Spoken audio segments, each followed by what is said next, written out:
হাসিনার পতনের ৮ মাস অতিবাহিত হলেও দল হিসেবে জামায়াতে ইসলামীর নিবন্ধন মামলা আপিল বিভাগে এখনও ঝুলছে। দলীয় প্রতীক দাড়িপাল্লা ফিরে পাওয়ার বিষয়টিও সর্বোচ্চ আদালত সুপ্রিম কোর্টের সিদ্ধান্তের উপর নির্ভর করছে। এছাড়া শেখ হাসিনা ট্রাইব্যুনালে মৃত্যুদণ্ডপ্রাপ্ত জামায়াতের নেতা এটিএম আজহারুল ইসলামের খালাস চেয়ে আপিল শুনানিও অপেক্ষায় রয়েছে। জামায়াতে ইসলামের গুরুত্বপূর্ণ এ ৩ ইস্যু এখনও নিষ্পত্তি না হওয়ায় দলটির নেতাকর্মী ও সমর্থকদের মধ্যে বিরাজ করছে চরম ক্ষোভ।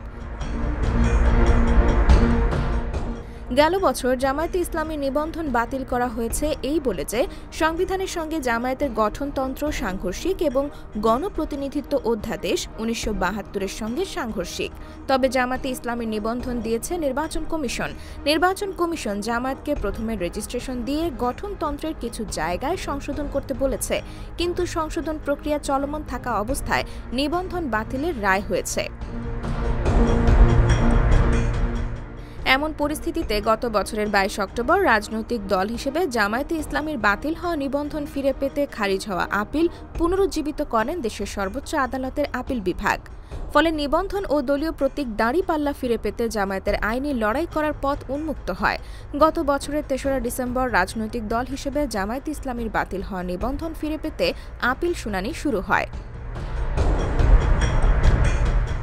পরবর্তী শুনানির বিষয়ে জামায়াতের অন্যতম আইনজীবী মোহাম্মদ শিশির মনির বলেন, অবকাশকালীন ও ঈদের ছুটি শেষে আগামী ২০ এপ্রিল আপিল বিভাগের বিচারকাজ শুরু হবে। আমরা আশা করছি ২২ এপ্রিল আপিল বিভাগে জামায়াতের নিবন্ধন মামলাটি শুনানির জন্য আসবে। তিনি আরও বলেন, আমরা আশা করছি দেশের সর্বোচ্চ আদালত সুপ্রিম কোর্টের আপিল বিভাগে আইনি লড়াইয়ের মাধ্যমে জামায়াতে ইসলামের নিবন্ধন ও প্রতীক ফিরে পাবে ইনশাআল্লাহ।